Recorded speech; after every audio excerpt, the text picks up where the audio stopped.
All right, let's get into it. Super Bowl 52, Patriots, Eagles.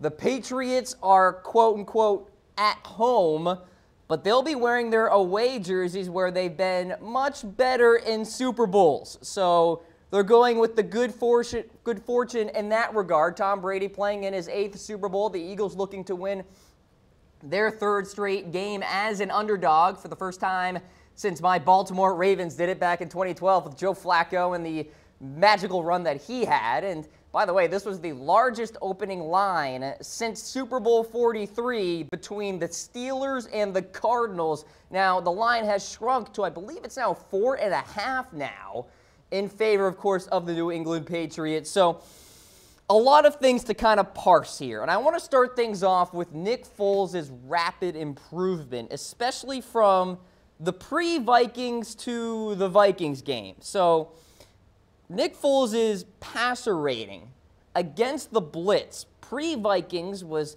87.9. Versus pressure, it was 39.3. So you compare those numbers to the Vikings game versus the blitz, 142.3, versus pressure, 128.3. And on 3rd down, this is where it's really key for me, pre-Vikings, so the games before that Vikings game, 71.3 passer rating on 3rd down. In the NFC Championship, 158.3. And oh, by the way, throwing the ball downfield against that Vikings secondary, a 141.4 passer rating. Now, Nick Foles had a fantastic game in that NFC Championship. Absolutely. But there is no evidence in the data that we have of these 51 Super Bowls that indicates a good NFC Championship game will carry over into a good Super Bowl performance. So this momentum concept really isn't a thing. I know we like to talk about it sometimes during games, and perhaps there's some credence to that, but game to game, there really is no momentum, at least for a championship carrying over to a Super Bowl. The same can be said about individual quarterback performances. There are 7 instances since 2001 of a quarterback posting a passer rating better than Foles' 141.4 in a playoff win. All right, the names are Chad Pennington, Ben Roethlisberger, Russell Wilson, and 2 times from Peyton Manning and Kurt Warner, respectively. All of those quarterbacks combined in the Super Bowl had a 3-4 record, or that following week had a 3-4 record, I should say. So, do you trust Nick Foles to win the Super Bowl? Give us a heart for yes, a like for no. I'm sure a lot of Eagles fans out there will be throwing out their hearts. The Patriots fans will probably be throwing out their likes. So let's look at Brady and Foles a little closer here. The difference between the two in terms of yards per attempt rounds out to 2.9, which is the 7th largest gap in the history of the Super Bowl.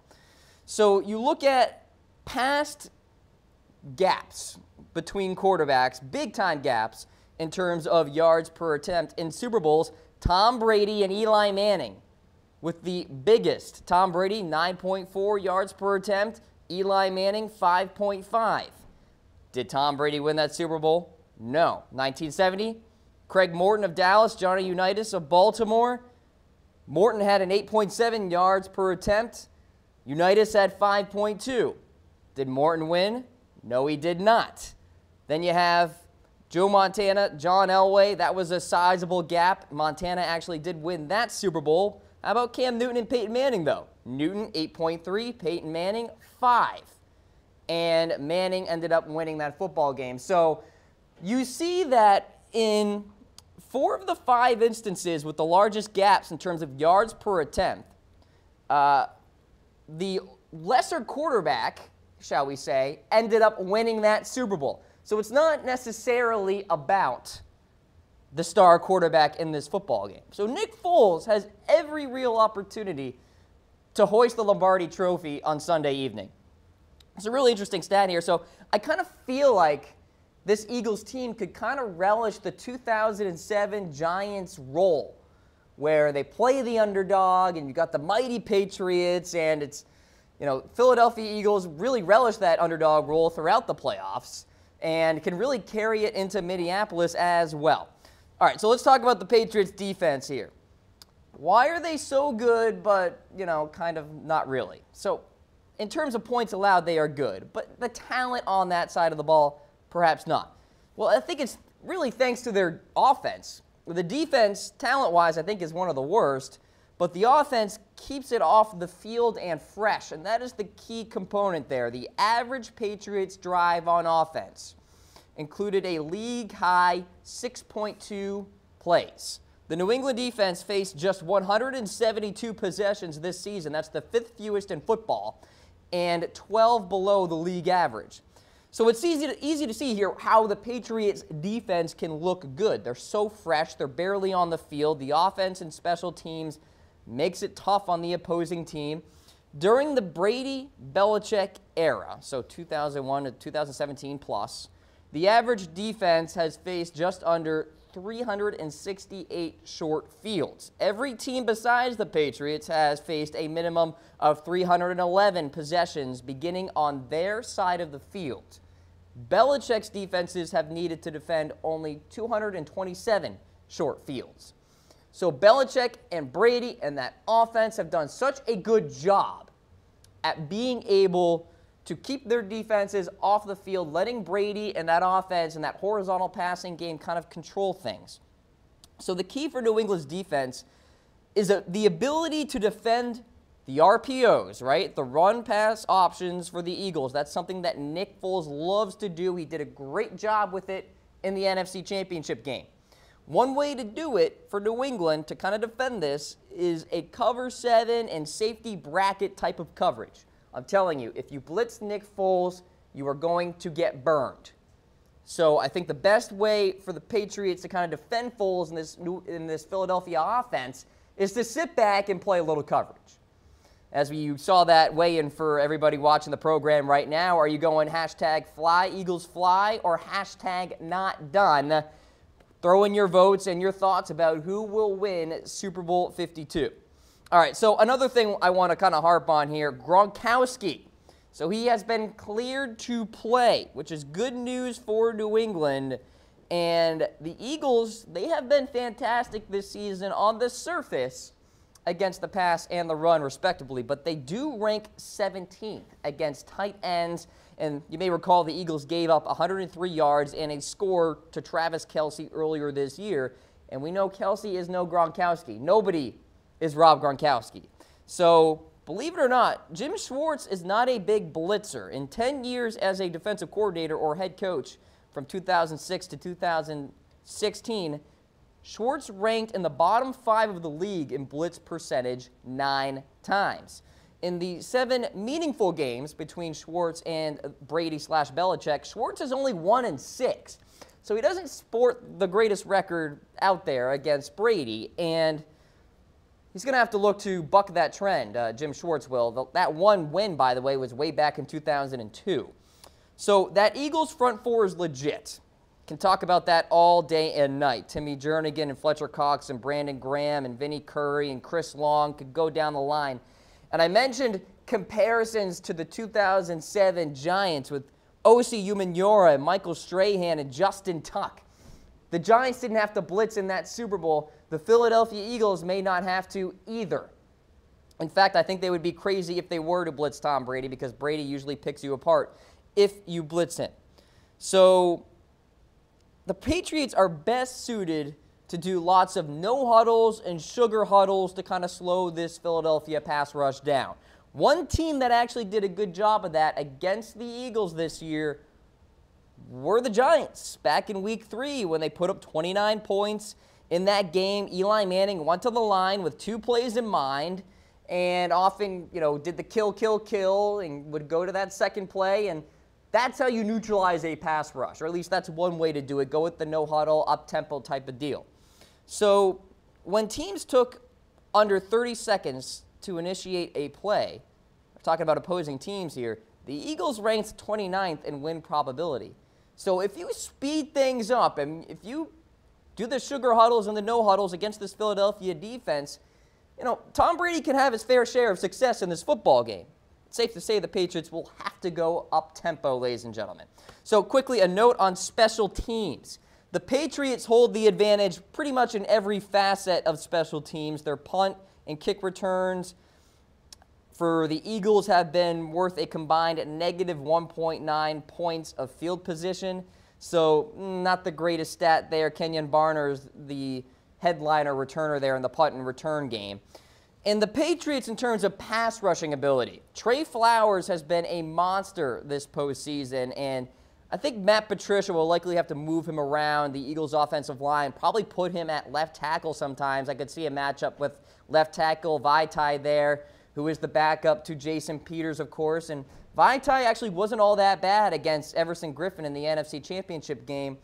But in obvious passing situations, watch out for Flowers, James Harrison, and the rest of that New England core there that could perhaps get some success. So I have some keys to success here for the Patriots and the Eagles, respectively. And I'm going to go through them and kind of let you know what these teams need to do here. So for the Patriots, it's a few things. The Patriots, number one, have to figure out the screen game. Screen game, screen game, screen game. That is one way the Patriots can kind of slow down that vaunted pass rush that the Philadelphia Eagles have. And so, quick screens to James White and Dion Lewis, I think, will really put New England in a good spot. As you see there, screen game will be New England's friend. Tom Brady has to plant his foot and throw quickly. I talked about how important it is to do the no huddles and the sugar huddles and all that.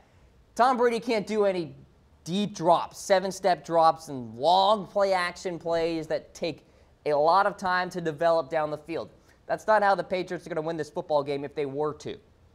It's going to have to be by the quick decision-making, and Tom Brady's going to have to go to the line of scrimmage with 2 plays in mind and decide which one is the best for his team in that particular situation.